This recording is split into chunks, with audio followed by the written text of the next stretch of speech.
Sejam todos bem-vindos ao Apostolado São Tomás de Aquino. Eu sou Arlan e este vídeo é uma dublagem autorizada de um vídeo postado pelo canal Arquidiácono.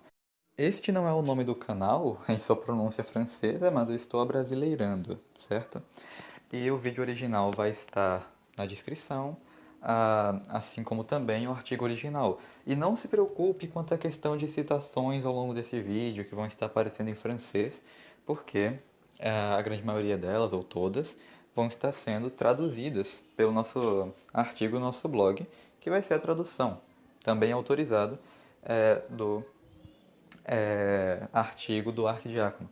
Eu fico muito feliz que eles tenham me dado essa oportunidade de trazer esse conteúdo para o Brasil em português, até porque já ocorreu aqui no meu canal de ver um sede vacantista estressado porque eu chamei Paulo VI de santo. Eu já vi muitos tradicionalistas, até esses inteligentinhos, que quando veem que na verdade os católicos unidos ao Papa em reconhecer e obedecer, quando vem que nós temos argumentos de verdade, que não é essa pataquada espantalhada de alguns que não estudam muito sobre o assunto, eles ficam espantados, ficam em choque, vocês têm que ver. Bom, e este vídeo é, obviamente, uma refutação objetiva ao sede-vacantismo por meio não somente da aceitação universal, o que já seria prova mais do que o suficiente da validade do pontificado de São Paulo VI, mas também da questão das linhagens sede-vacantistas. Por que isso? Porque não há igreja sem bispo, porque nós temos que confiar na divina providência. E se realmente o que os sede-vacantistas dizem é verdade, que esses papas não são papas, o mínimo que nós temos que esperar é que eles tenham bispos legítimos, com missão ordinária, preservados, que guardam esta fé sede-vacante. O que, claro, sempre vão apelar para o estado de necessidade e tudo mais. Porém, nós sabemos que a igreja ela não tem apenas infalibilidade, mas indefectibilidade. São Roberto Bellarmino, falando sobre a indefectibilidade da Sé de Pedro, diz que ela não se estende apenas ao romano pontífice, mas ao povo que o segue. Ou seja, na Sé de Pedro sempre vai haver um bispo ensinando catolicamente e um povo crendo catolicamente. Para o sede-vacantista não há um bispo ensinando catolicamente e o povo descrê daquilo que é católico, crê numa fé anticatólica. Mas vamos dar esse chá de camomila para o sede vacante e dizer que estendamos essa questão para além de Roma, para toda a igreja. Será que o sede vacantista ele pode se defender ao ser acusado de que, na visão sede vacante, a igreja passou anos inexistente, onde não havia nenhum bispo em lugar nenhum do mundo ensinando catolicamente? E lembremos, não há igreja sem bispo. Pois bem, este vídeo é preparado para sanar essas questões e afastar você que está pensando sobre o sede-vacantismo dessa seita. Bom, fiquem com o vídeo.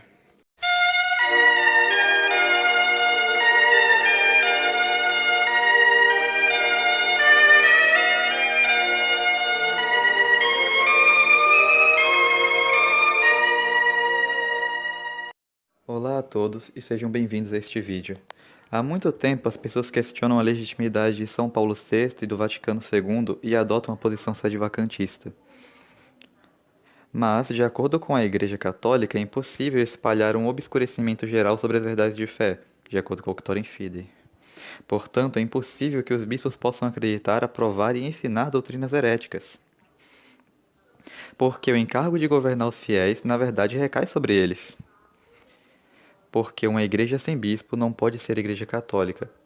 Muitos advacantistas afirmam que desde o início do Concílio Vaticano II, alguns bispos teriam recusado a autoridade de Paulo VI. Demonstraremos que mesmo estes bispos assinaram os documentos do concílio e que consideravam Paulo VI como Papa legítimo, mesmo anos depois de sua eleição. Sede-vacantistas não eram reconhecidos neste período, é impossível que essa posição pudesse ser católica, porque seria um obscurecimento das verdades de fé, bem como uma deserção do governo da Igreja. A Igreja, sendo indefectível por natureza, não pode falhar nem mesmo em alguns anos. Se São Paulo VI promulgasse heresias durante o Concílio Vaticano II, como afirmam sede-vacantistas, teria necessariamente que alguns bispos, governando seus fiéis, denunciassem publicamente essas heresias e rejeitar a legitimidade do Papa que os promulgou. Somente um bispo pode ensinar e governar seus fiéis, não leigos. Assim, a Igreja não pode subsistir num grupo de leigos ou sacerdotes privados de bispo.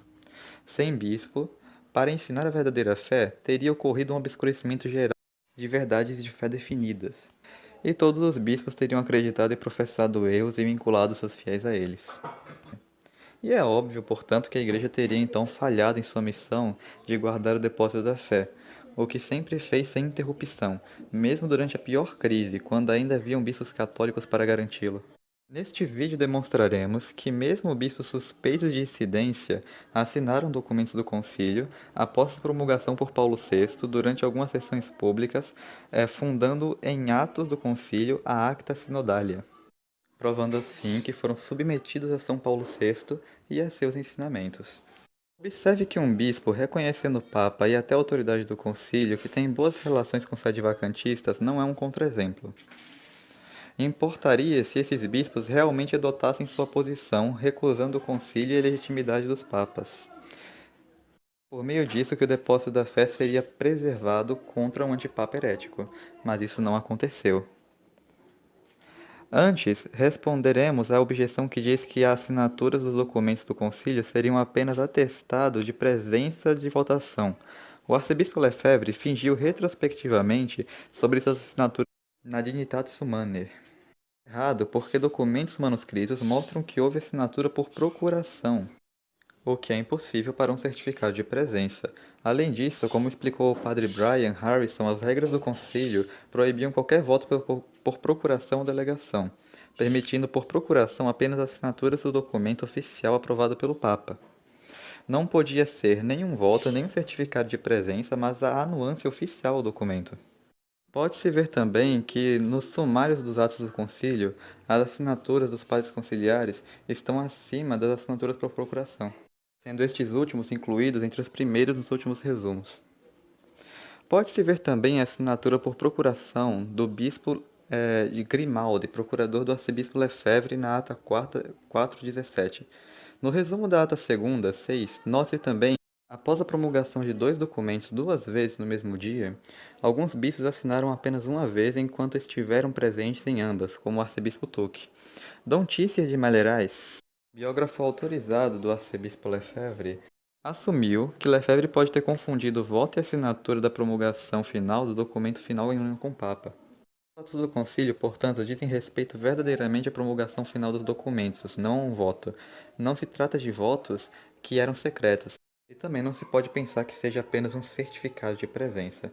Essa distinção é importante, pois o padre Bernard de Lucien diz que o voto é, neste momento, apenas a expressão do pensamento individual de cada padre antes do documento final do concílio, enquanto a promulgação do documento é um ato que todos os bispos unidos ao Papa exercem seu pensamento comum.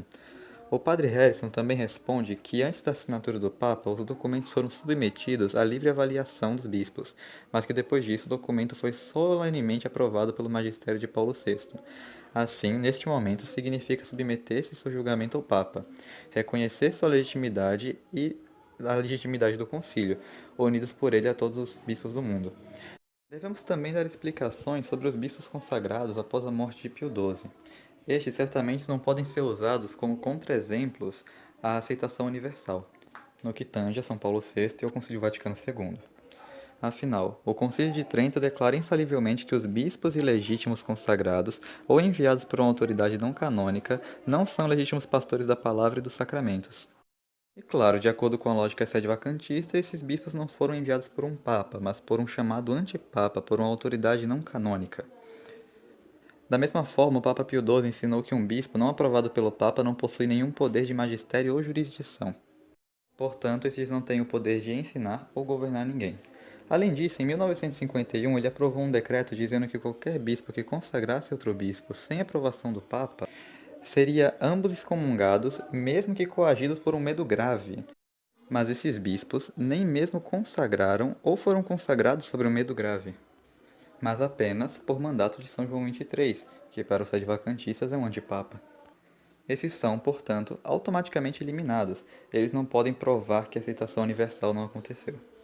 Mesmo que eles se tornassem sede-vacantistas mais tarde, ainda assim, não seriam autoridade canônica regulada e com autoridade para ensinar e governar.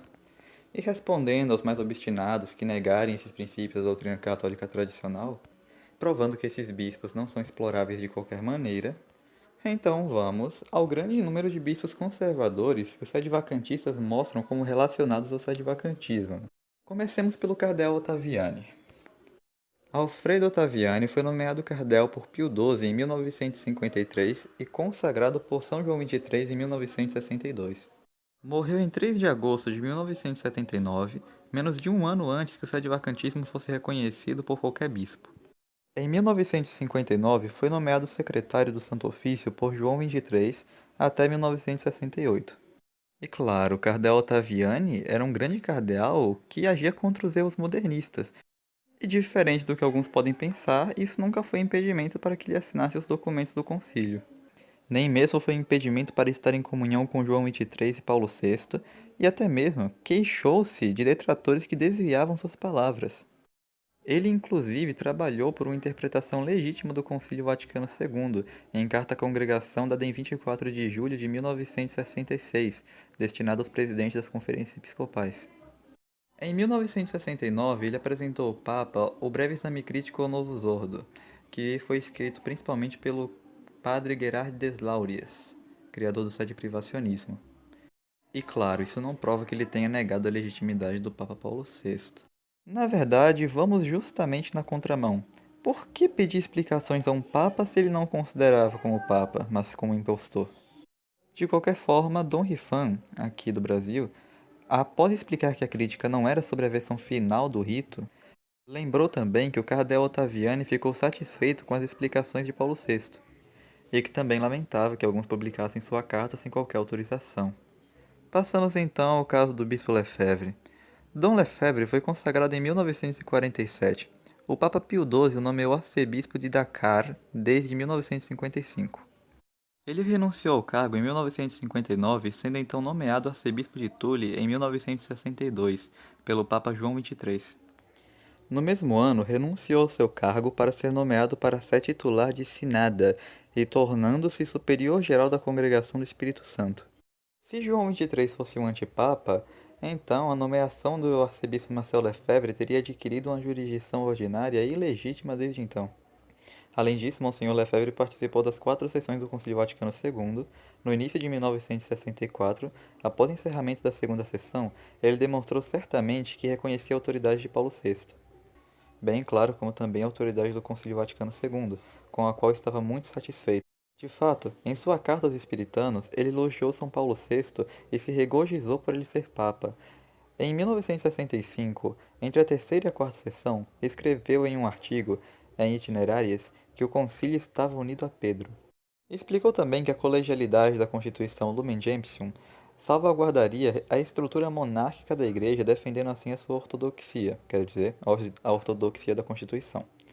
Mais tarde, no artigo, ele criticou o projeto da liberdade religiosa, que não tinha autoridade e que mudou significativamente entre esta data e a data de sua promulgação pelo Papa.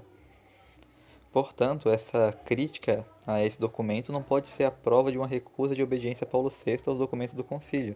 Como vimos anteriormente, ele assinou a promulgação final da maioria dos documentos. Quando suas assinaturas foram reveladas, Monsenhor Lefebvre fingiu ter aberto uma exceção ao Gaudium et Spes e à Dignitatis Humanae. E Monsenhor de Malarais, seu biógrafo autorizado, presumiu que ele deve ter se enganado de memória, o que confundiu o voto e a assinatura final. Também deduziu que Monsenhor Lefebvre havia votado Placet para todos os textos conciliares, exceto esses dois. De qualquer forma, no rescaldo do encerramento do concílio, exortou os espiritanos a receberem com docilidade os atos do concílio, onde se manifestou a vontade de Deus de acordo com suas próprias palavras. E mesmo que Monsenhor Lefebvre tenha sido hostil à Dignitatis Humanae desde muito cedo, continuou a considerar Paulo VI como Papa e a reconhecer seus atos. Em carta, em 1969, reconheceu a natureza ecumênica do concílio, especialmente a profissão de fé de Paulo VI, que ele considerava dogmático e engajador a fé de toda a Igreja, de acordo com suas próprias palavras. Consequentemente, ele reconheceu que a Igreja deve se submeter a essa profissão de fé, coisa que os sede-vacantistas não fazem. E claro, observe que essa profissão de fé faz referência a vários documentos do concílio, como por exemplo a Sacrosanto Concilium. Também faz referência a Lumen Gentium mais de 10 vezes, ratificando seus ensinamentos sobre colegialidade e a existência de elementos de verdade e santificação entre as igrejas cristãs separadas de sua unidade visível. E claro, todos os bispos reconheceram a autoridade dessa profissão de fé. A igreja teria verdadeiramente fracassado se contivesse heresias. Até mesmo a FSSPX foi fundada inicialmente com a aprovação canônica do Papa, permanecendo em comunhão até novembro de 1974. E segundo Demalaraes, o que também está constado no site da FSSPX, Marcelo Lefebvre teria dito em 1972 que se pode cumprir o preceito dominical participando de uma missa celebrada com o missal de Paulo VI. Claro, desde que seja o mais tradicional possível. Em 1974, ele também escreveu que se deve ter cuidado com as falsas interpretações do concílio e considerou São Paulo VI como Santo Padre, em suas próprias palavras. É certo que no mesmo ano ele manteve palavras muito hostis em relação a Roma. No entanto, em 18 de maio de 1975, ele moderou suas palavras do ano anterior, explicando-se que nunca quis romper com o Papa, que renovou seu apego a São Paulo VI e prometeu não se separar de Roma. É verdade que ele denunciou uma existência de influência modernista no concílio desde o começo, mas também escreveu que professou a autoridade do concílio e denunciou qualquer uso abusivo, no que reflete a interpretação do concílio, claro. Em 1976, ele falou sobre uma igreja conciliar, como uma igreja cismática, disse que a Dignitatis Humanae era herética, e é somente a partir desse período tardio, após Suspensia Divinis, que ele então passou-se lá entre uma posição potencialmente sedevacantista e também entre uma posição de união com Roma e uma posição entre os dois. De qualquer forma, em agosto do mesmo ano, ele continuou a garantir que não queria romper com o Papa. E pouco depois da eleição de São João Paulo II, Monsenhor Lefebvre estava se aproximando de Roma novamente. Ele queria voltar à unidade e permanecer em comunhão com o Papa e os bispos. Em carta, que foi tornada pública de propósito, em março de 1979, reconheceu explicitamente a legitimidade do Papa. Pediu também a esse o direito de celebrar a antiga forma do rito romano. Em novembro de 1979, Monsenhor Lefebvre demonstra claramente sua crença na legitimidade de João Paulo II, dizendo que sedvacantistas não são tolerados na Fraternidade Sacerdotal São Pio X. Em 1983, ele reiterou sua objeção dessa posição propagada em seus seminários e expressou a observação de que era um cisma prático. Em 8 de março de 1980, escreveu ao Papa que não duvidava da validade de sua eleição, concordando com seu julgamento sobre o Vaticano II e que reconhecia a validade do novo Zordo.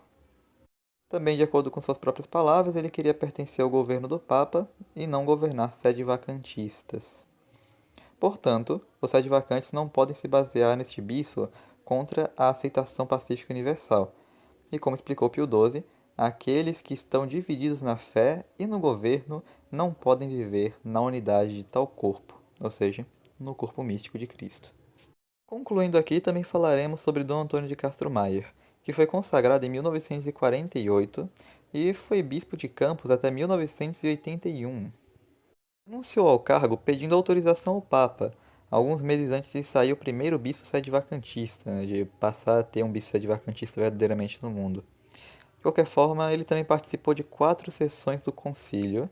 Ele explicou em 1965 que a colegialidade ensinada pelo concílio não era herética, e também que apenas 5 bispos votaram contra o documento antes de sua promulgação. Ele assinou também a Dignitatis Humanae, Dei Verbum, além de outros documentos do concílio. Dom Rifan, que como todos nós sabemos já foi tradicionalista, inclusive da linha de Dom Meyer, se posso falar dessa maneira, que inclusive foi até próximo como pessoa a ele, descreveu sua atitude filial após o concílio, ou seja, que Dom Antônio de Castro Maia teria tido uma consideração de Paulo VI como o Santo Padre reinando gloriosamente e lutou contra a interpretação modernista dos documentos do concílio, que também ele teria explicado o verdadeiro sentido da Lumen Gentium e da Unitatis Redintegratio. Ele também escreveu sobre sua atitude em relação ao Novo Zordo, explicando que cumpria o dever de obediência ao Papa, e que também renovou sua devoção filial a ele. Além disso, em sua carta pastoral sobre o santo sacrifício da missa, ele levantou em conta várias vezes a Constituição Conciliar Sacrosanctum Concilium sobre a liturgia. Em outra carta de 1967, ele se referia aos papas João XXIII e Paulo VI. Em 1968, ele levou em conta o testemunho do Papa Paulo VI em sua observação sobre falso espírito do Concílio Vaticano II. Nos anos 70, mesmo que adotando a posição da FSSPX, ele continuou a reconhecer e a citar Paulo VI, inclusive confiando nele para promover a continuidade da doutrina na tradição. Em 1978, explicou que todas as graças de Deus passam pela Santíssima Virgem, referindo-se ao magistério de João XXIII e Paulo VI. Ele certamente não era sedivacantista e ainda reconhecia João XXIII e Paulo VI como papas legítimos.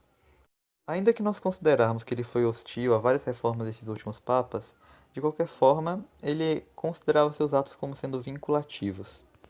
Ele é um bispo que podemos considerar como insuspeito de sedivacantismo. Estudaremos agora os casos de bispos conservadores citados pelos sedivacantistas como tendo aprovado sua posição, a começar por Monsenhor Nhodin Tuk, que foi consagrado em 1938 e nomeado a sede Rue em 1960. Isso já por mandato do Papa João XXIII. E, com o mandato de João XXIII, Monsenhor Tuk consagrou pelo menos uns 5 bispos. Ele também apresentou sua renúncia ao Papa Paulo VI em 1968, e este último nomeará arcebispo titular de Bularegna. Ele foi, disso não podemos duvidar, o primeiro bispo a ser verdadeiramente sedivacantista. Mas claro, ele adotou essa posição tarde demais para contestar a observação da inexistência de uma igreja sedivacantista em 1965. E também, de fato, antes dele consagrar bispo sedivacantistas em 1981, ele também reconheceu publicamente sedivacantista meses depois, em 25 de fevereiro de 1952. Antes deste evento, a autoridade do concílio não foi negada por Monsenhor Tuck. Ele próprio participou do concílio e assinou vários de seus documentos. Em setembro de 1976, Monsenhor Tuck se arrependeu de seus atos ilegítimos de palmar, do palmar de Troia, ele que sagrou o pessoal de lá, e pediu ao Papa Paulo VI que levantasse a excomunhão. Em 1981, continuou a celebrar na diocese de Freules-Toulon, perdão pela pronúncia, em comunhão com o Papa. Notadamente, concelebrando com o bispo Toulon, que fazia parte da hierarquia unida a Roma. Ele também reconheceu que as consagrações que ele fez foram ilegítimas e que causaram excomunhão ipso facto. E mesmo em certificado de consagração, ele continuou a se reconhecer como arcebispo titular de Bularegna, título esse que ele recebeu de Paulo VI. Ora, seja como for, ele não era sedivacantista desde o início, nem era um bispo legítimo quando se tornou um. Tanto para os sedivacantistas quanto para nós, certamente. Assim sendo, seu caso não muda o fato de que todos os bispos católicos, e com qualquer forma de autoridade ordinária, reconheceram Paulo VI e a autoridade do concílio. Não querendo, quando Monsenhor Tuck aderiu ao sedivacantismo, já era tarde demais para agir contra essa realidade. Sabendo que nessa situação o sedivacantismo é impossível de se segurar, eles passam a atribuir desesperadamente sua falsa posição a alguns bispos pouco conhecidos. E claro que essas atribuições são simplesmente infundadas e, se não, puramente enganosas, como nós já veremos. Tomemos como exemplo o caso de Monsenhor Kuss, consagrado em 1939 por Pio XII, participou de 4 sessões do concílio. Sendo leal a João XXIII, pode-se vê-lo em uma de suas audiências em 1962, entre outros bispos expostos da China. Ele também assinou a maioria dos documentos do concílio, não tendo rejeitado o concílio após promulgação e menos ainda negado a legitimidade do Papa. Houve quem procurou conjecturar sua aprovação pelo controverso grupo do padre Gomar de Pau. Mas, segundo Monsenhor Kuss, este grupo tem como objetivo implementar as decisões do último concílio ecumênico e também permitir que as pessoas possam escolher entre 2 formas de rito. O grupo ainda existe, e em seu artigo sobre Monsenhor Kuss não se lê em nenhum lugar que ele tenha abraçado o sedivacantismo. Na verdade, é muito pelo contrário, fornece declaração assinada sobre a implementação do concílio. Também se pode encontrar uma fotografia dele e do padre de Paul com a declaração em mãos. Em 1965, Monsenhor Cus notou que o padre de Paul foi corretamente encardinado e submetido diretamente à Santa Sé. Perdão. O padre em questão mostrará hostilidade ao concílio e à reforma litúrgica, ameaçando em 1967 cometer um cisma em uma carta enviada ao Papa. No entanto, ele nunca adotará o sedivacantismo, e em 1978 ele declarou que seu movimento, em união com os católicos romanos de todo o mundo, lamentou a morte do Papa Paulo VI. Essa ameaça de cisma, que por sinal simplesmente não aconteceu, não constatou Monsenhor Cus, que negou sua responsabilidade em sua carta. Ele disse que foi informado mais tarde sobre esse assunto. Também declarou ao Papa sua discordância em muitos pontos, e é verdade que não é impossível que mais tarde Monsenhor Cus tenha se tornado hostil ao concílio, tendo permanecido associado ao movimento, mas é ilógico imaginar que ele se tornaria sedivacantista. Ao passo que o mesmo movimento reconheceu a legitimidade de Paulo VI até sua morte, não é contra-exemplo aceitável a aceitação universal. Temos também o caso de Monsenhor Pantonello. Foi ordenado bispo em 1953, e nomeado arcebispo titular em Arcádia. Participou das 4 sessões do Concílio Vaticano II e também assinou seus documentos. Foi nomeado administrador apostólico de Velletri em 1965 e arcebispo de Terracina Latina em 1967, obedecendo às acusações, às imposições que lhe foram atribuídas por Paulo VI. Sem qualquer cisma, renunciou em 1971. A decisão foi submetida ao acordo do Papa. Mesmo se alguém se imaginar sua adesão ao sedivacantismo, isso refutaria de qualquer maneira, porque ele não governaria nenhum fiel na época. Assim sendo, a igreja não poderia subsistir sobre ele. Em 25 de maio de 1969, Monsenhor Pontonelli coroou a estátua da Virgem Maria com coroas abençoadas pelo Papa Paulo VI.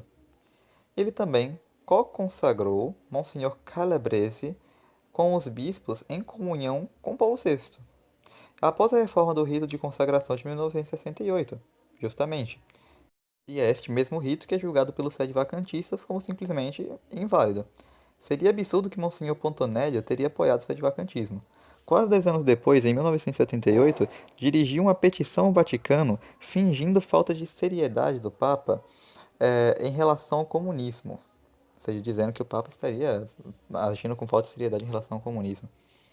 Monsenhor Pontonelli também chamou o Papa de Santo Padre e reconheceu claramente sua legitimidade, e declarou que Paulo VI possuía a palavra que pode renovar a face da terra.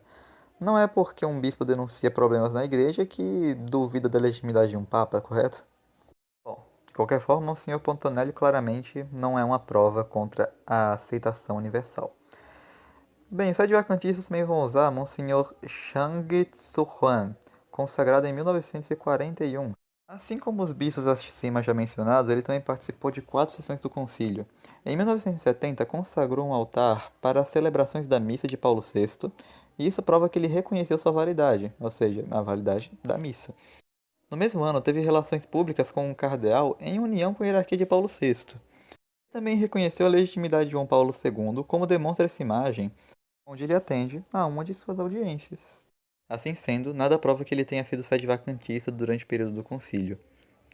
O mesmo vale para Monsenhor Alfredo Mendes Gonzalez, consagrado em 1960 após a eleição de São João XXIII. Só pôde assistir 2 sessões do concílio devido ao seu estado de saúde, a primeira e a última sessão. Nenhum sedevacantista diz que ele teria sido sedevacantista antes do final dos anos 80 ou início dos anos 90. Antes desse período, ele estava verdadeiramente em comunhão com o Papa Paulo VI. Por muitos anos, ele consagrou com bispos e cardeais em comunhão com Paulo VI, por sinal. Em 1964 e 1978, mesmo após a reforma do rito de consagração, todas essas consagrações em que o Papa é nomeado exigiram o seu mandato apostólico. Se não houvesse esse mandato, então certamente nós teríamos um cisma público. Isso implica que Monsenhor Mendes Gonzalez estava em comunhão com o Papa, como estavam esses eminentes prelados. Mesmo sustentando que o novo rito de consagração seria inválido. Em 1966, Monsenhor Mendes exortou os jovens a estudar e meditar a mensagem do concílio. No mesmo ano, ele explicou que segue o conselho de Paulo VI sobre a proteção das igrejas. Em 1968, a Diocese de Miami foi nomeada província metropolitana por Paulo VI e Monsenhor Mendes havia assistido à cerimônia entre a hierarquia que o sedevacantista vai ver como da Igreja Conciliar. Ele renunciou ao cargo em 21 de fevereiro de 1974, implicando novamente não mais governar fiéis e pedir autorização ao Papa. No mesmo ano, celebrou uma missa pontifícia com outros bispos unidos a Paulo VI, um dos quais foi consagrado durante seu reinado, Monsenhor Vicente Harris. Foi apenas na década de 90 que ele ordenou ilegitimamente dois padres sedivacantistas. Esses fatos permaneceram em segredo até sua morte e não comprovaram nenhuma adesão ao sedivacantismo anterior a esse período. De acordo com a Fraternidade Sacerdotal São Pio V, reivindicando essas consagrações, Monsenhor Mendes reconheceu que João Paulo II era realmente Papa e continuou a dizer que João XXIII era Papa na época de suas consagrações, nos anos 90. Ele possivelmente nunca aderiu ao sedivacantismo, embora ele pecasse seriamente ao colaborar com seus membros. Alguns sedivacantistas também citam o cardeal Giuseppe Siri, consagrado em 1944, como não tendo reconhecido a validade dos pontificados desde João XXIII. Essa ideia é completamente falsa, pois logo após a eleição de João XXIII, em 1958, o cardeal Giuseppe Siri declarou aos fiéis que eles têm novamente um papa. Exortou a agradecerem a Deus pela eleição desse sucessor de Pedro. Também dizendo que a igreja foi representada por ele desde a noite de sua eleição no papado. Participou de todos os conclaves, desde João XXIII até João Paulo II, bem como de todas as sessões do Concílio Vaticano II. Também assinou documentos promulgados pelo Papa Paulo VI, consagrou vários bispos com mandato papal até 1974, depois dos novos ritos dos sacramentos de Paulo VI, com os quais ordenou vários sacerdotes. O cardeal Ciro também foi fotografado enquanto celebrava uma missa de acordo com o missal promulgado por São Paulo VI. Sua atitude filial para com os papas durará até João Paulo II, com quem foi fotografado várias vezes e muitas fotografias estão disponíveis em álbum. Não há uma prova única de que ele teria sido sedevacantista. Estudar o caso de Monsenhor Inlica, nome difícil, né? Consagrado em 1951, participou das duas últimas sessões do concílio e novamente assinou alguns de seus documentos. Pode-se vê-lo em vários encontros com o Papa, notadamente em 13 de junho de 1966. Ele também visitou o Papa João Paulo II, como demonstram várias fotografias. De acordo com um ramo sedevacantista marginal, ele teria consagrado ilegitimamente um bispo sedevacantista no final dos anos 90, que é impertinente contra a aceitação universal de Paulo VI. No entanto, esse boato é infundado, não há evidência concreta da consagração ao nosso conhecimento. De fato, Monsenhor Inilica nunca questionou nem o concílio, nem o Papa João Paulo II. Claro, também nunca foi condenado pela hierarquia por algum tipo de consagração ilegítima. Os sedivacantistas não podem fingir que Monsenhor Inlilica teria sido sedevacantista, e certamente não na época do concílio. Por fim, falaremos de Monsenhor José Maurício da Rocha. Consagrado em 1919, foi bispo no Brasil até sua morte em 1969. Ele participou da primeira sessão do concílio e assinou a maioria dos documentos por procuração. Em agosto de 1964, participou com outros bispos de um evento em São Paulo, concluindo-se com a mensagem de São Paulo VI aos participantes. Em 1967, numa carta pastoral contra o marxismo, baseou-se numa carta dirigida a Paulo VI. Carta essa que ele ofereceu ao Papa para ajudar o Papa contra aqueles padres que afirmavam seguir o concílio, mas espalhavam erros marxistas.